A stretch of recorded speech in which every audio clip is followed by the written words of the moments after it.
شروع اللہ کے نام سے جو بڑا مہربان نہایت رحم کرنے والا ہے۔ بول چال کہانی کی ایک اور ایپیسوڈ میں آپ کو خوش آمدید کہتے ہیں۔ ایک مچھر نے حضرت سلیمان علیہ السلام کے دربار میں آ کر فریاد کی، اے وہ ذات گرامی جس کی سلطنت جن و انس پر اور ہوا پر ہے، تو جن و انس کے جھگڑوں کا فیصلہ کرتا ہے۔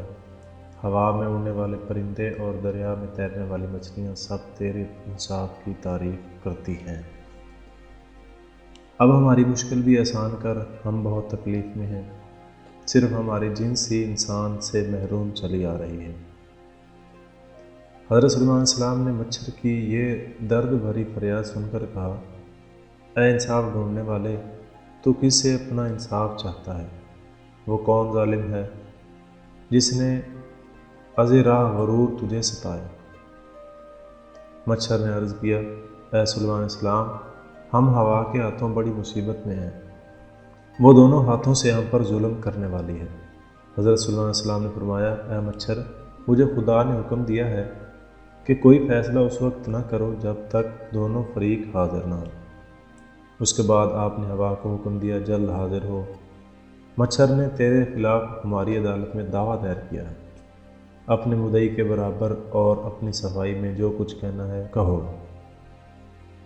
ہوا حکم سنتے ہی فراٹے بھرتی ہوئی آئی اور حضرت سلیمان علیہ السلام کے روبرو حاضر ہو گئی۔ مچھر اس ہوا کی تیزی سے راہ فرار پر بے اختیار مجبور ہو گیا۔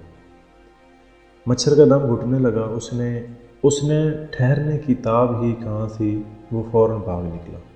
حضرت سلیمان علیہ السلام نے فرمایا، اے مچھر ٹھہر جا، تو کہاں جاتا ہے، تاکہ میں دونوں کا فیصلہ کروں، ذرا رک تو صحیح، تیرے مخالف فریق کی بات سن لوں۔ مچھر نے بھاگتے ہوئے کہا، اے بادشاہ، میری موت ہوا کے وجود سے ہے، اس کے دھوئیں سے تو میرا دن سیاہ ہو جاتا ہے، اس کے اگتے ہوئے میں قرار نہیں پا سکتا، میری جگہ سے مجھ کو اکھاڑ پھینکتی ہے، اسے دیکھتے ہی میری آدھی جان نکل جاتی ہے۔ مولانا روم رحمۃ اللہ علیہ لکھتے ہیں کہ یہی کیفیت اللہ تعالیٰ کے ڈھونڈنے والے کی ہوتی ہے۔ جہاں حق جلوہ نما ہوتا ہے، ڈھونڈنے والا وہاں سے غائب ہو جاتا ہے۔ اگر نفس زندہ ہے اور تکبر سے پر ہے تو اس عنایت کے ساتھ قرب خدا ناممکن ہے۔ اس انا کو فنا کرنا ہوگا، قرب خداوندی کے حصول میں ہی بقا ہے۔ اپنی مرضی کو مرضی الہی کے تابع اور غلام بنا دو۔ درس حیات۔ اللہ تعالیٰ کو ڈھونڈنے والے کی کیفیت ایسی ہے، جہاں حق جلوہ نما ہو وہاں ڈھونڈنے والا غائب ہو جاتا ہے۔ اللہ تعالیٰ کا جمال ہمیشگی کے لیے ہے، بقایا ہر شے فانی ہے۔ والسلام۔